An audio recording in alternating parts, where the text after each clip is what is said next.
Guys welcome back আবার একটি নতুন ভিডিওতে। আর আজকে এসেছি কৃষ্ণনগরে, ঠিক আছে। মানে এই গাড়িটা যে কাজ করাচ্ছি, এর আগের দিন তো এই গাড়িটার বিয়ারিংও পাল্টিয়েছিলাম ডিশ পিস দিয়ে, বাদিকে সেদিন ভিডিও করিনি। আর এর আগের দিন ওই যে এইচডি গাড়িটা তোমার দেখলে এই টায়ারের গুলি ফুলি পাল্টিয়েছিলাম। তো এই গাড়িটার আজকে ক্লাস পাল্টাচ্ছি। এটা 2,10,000 চলেছে। তোমাদের কত কি চলেছে তোমরা বলো। এইদিকে সেদিনকে সব পাল্টানো হয়েছে, ঠিক আছে। আর আজকে পুরো ক্লাচের কাজ হচ্ছে, এই ক্লাচের কাজ হচ্ছে সব। তো দেখি ক্লাচের কাজ বাজ করি। আর খরচ ক্লাচ তো নিল মোটামুটি আমাদের এদিকে 6,400 টাকা। আর কোন দিকে কোথায় যাও, এটা পুরো একদম দাগ দাগ হয়ে গিয়েছে। মানে আরও খাবলা ধরে খাইনি, মানে ওই গাড়িটা যেমন খাবলা ধরে খেয়েছে, এটা খাবলা ধরে খাইনি। মানে এটা কেবল দাগ হচ্ছিলো আর কি, ঠিক আছে। তাও চলবে না, তাও শু লাগালেও চলতো কয়েকটা টিপ। বললাম না, দরকার নেই, একবারে যা হবে একবারে হয়ে যাবে, ঠিক আছে। আর এই গাড়িটার মোটামুটি টুকটাক কাজ নেই। এখন কাজ হচ্ছে তোমার প্যাকিংটা পাল্টাতে হবে। প্যাকিংটা পড়লো পরে পাল্টে নেবার। টায়ার দেখো, টায়ার কিনেছিলাম এটা, এসব সব কিনা হয়ে গেছে, কিন্তু ভিডিও করিনি। গাড়িটা মানে বহুত টেনশনের মধ্যে আছি না। নতুন জ্যাকেট টায়ার এমআরএফেরটা। আর ওই দিকেরটা সেই ইয়ে থেকে উড়ে গিয়েছিলো,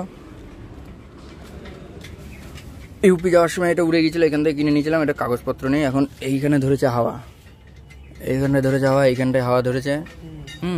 এবার এই মাল কবে কী হবে বলা যাচ্ছে না, তবে চলবে, স্ট্রং আছে অ্যাপেলের টায়ার।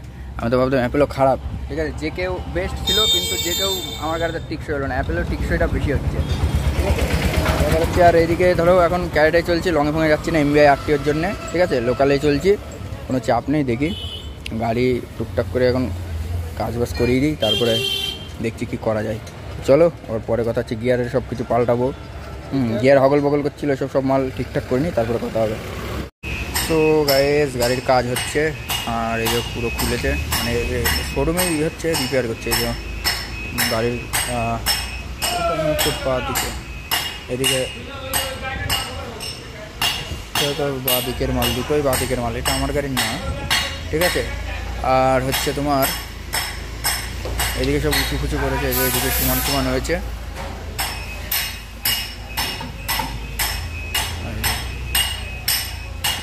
পূজা হচ্ছে,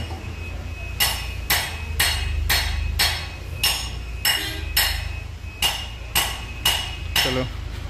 তো গাইস সব কাজকর্ম করে আসলাম। আর ওই আইসের গাড়িটার বড় গাড়িটার কাছে গিয়েছিলাম, কারণ কাজপত্রটা কী হচ্ছে সেটা দেখার জন্যে। আর বাদ বাকি ওই সব গাড়ির কাজ হয়ে গিয়েছে, ঠিক আছে। ওইটা গাড়িটা কাজ করে ছেড়ে দিলাম। এবার এইসব টিউ দিয়েছিলাম, এই প্লাগ একটা আছে ওদের কাছে, তাই প্লাগ দিলাম না। আর এই যে ক্লাস সব নিয়ে আসছি, বাড়ি নিয়ে যাচ্ছি। আর তার থেকে বড় বিষয় হচ্ছে, ওই গাড়িটা বললো 7-8 দিনের মধ্যে দিয়ে দেবে, ঠিক আছে। এবার পয়সা করে দিলে দিয়ে দেবে, তাছাড়া অসুবিধা নেই। আর এদিকে যদি দিয়ে দেয় তাহলে ওই গাড়িটা চালালে আশা করি সব ব্যাকআপ হয়ে যাবে। আর এদিকে যা টুকটাক যা কিছু আছে সব সুদ দিয়ে দেবো, দিয়ে ব্যাস রিল্যাক্সে চলবো, চাপ নেই। আর ওই বড়ো গাড়ি চালাবো, মানে দেবো না। আর এই যে বাবার গাড়িতে করে গিয়েছিলাম, দুই বাপ্পু মিলে। আর সেটা গিয়েছিলাম হচ্ছে না, তোমার ওই বাম্পারটা দিয়ে আসলো, বাম্পার, তারপরে ফুলো বাম্পার দিয়ে আসলাম, টিউ দিয়ে আসলাম, দুটো কুলিং দিয়ে আসলাম, ঠিক আছে। আর হচ্ছে তোমার গাড়ির কাজ করে দিয়ে আসলাম। আর ওই গাড়িটা দেখে আসলাম, ওটা বলে 7-8 দিনের মধ্যে দিয়ে দেবে। এবার কত দিনের মধ্যে দিয়ে দেবে জানি না, মোটামুটি হয়ে যাবে। তার সামনে সব কমপ্লিট হয়ে গিয়েছে। আর এখন শুধু ওই ওয়ারিংগুলো লাগাবে। আর ওই ডান দিকের যে গেটটা, মানে একদম সেট মালটা নিয়ে এসে ওটা সেটিং করে দেবে, কাজটা লাগাবে, কমপ্লিট। রং যেটা আছে সেটা থাকবে কোম্পানির রং, কারণ গেট যেহেতু নতুন নিচ্ছি, স্ট্রাকচারটাই পুরো নতুন নিচ্ছি, সেটা রংটা মিশে যাবে, রং করতে হবে না। আর ভেতরে যেসব মাল করি সেগুলো পিটি সোজা করতে তোমাদের দেখালাম, সিট পিটগুলো লাগিয়ে দেবে। 8-10 দিনের মধ্যে হয়ে যাবে, যদি মাল নিয়ে আসা হয়ে থাকে। আর বাদ বাকি এখন ঝাউতলায় ঢুকছি, ফুল গাছে সারিয়ে আসলাম। এইও পুরো একদম। তো চলো যাই আস্তে আস্তে।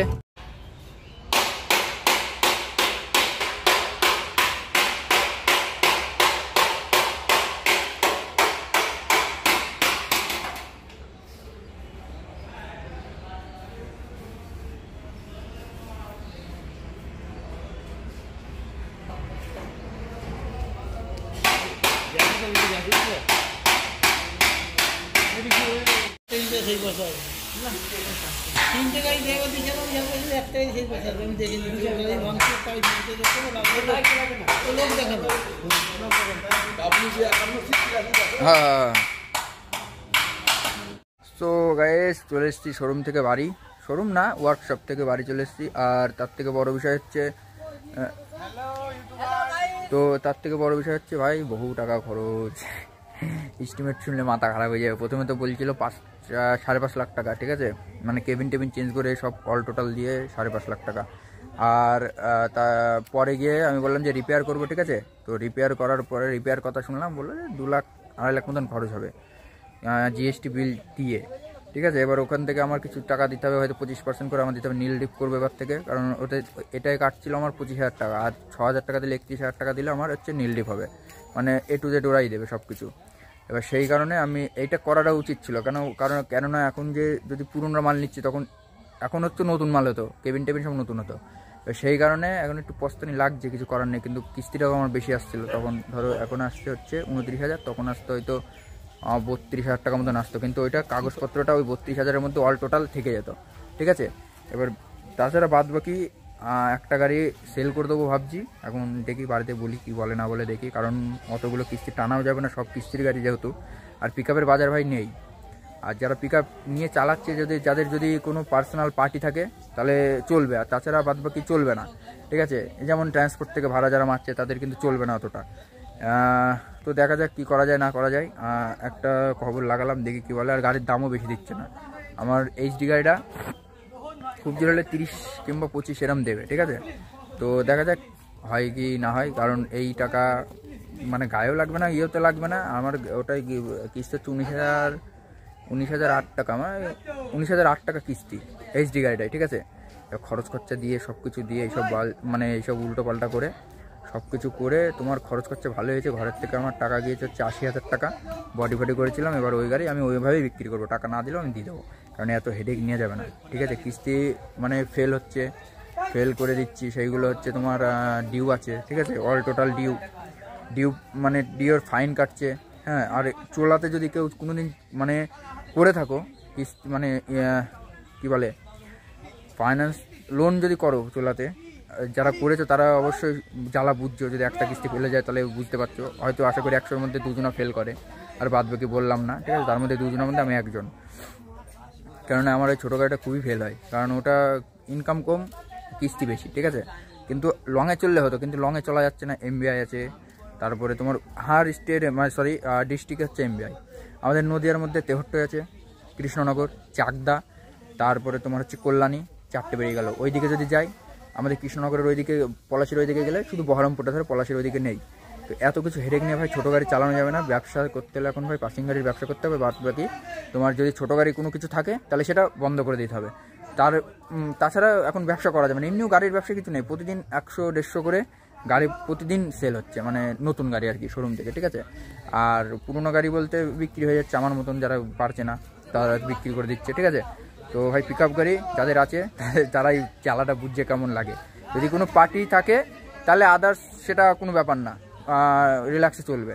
কিন্তু যদি পার্টির নিজস্ব কোনো ব্যবসা কিংবা কোনো পার্টি না থাকে তাহলে ভাই পিকআপ গাড়ি এখন নিও না, বর্তমানে খুব পরিস্থিতি হালাত খারাপ, ঠিক আছে।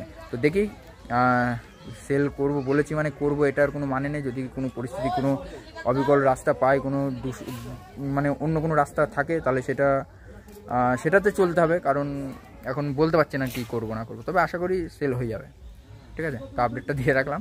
আর গাড়ি দেখি 10-12 দিনের মধ্যে দিয়ে দেবে বললো বড় গাড়িটা।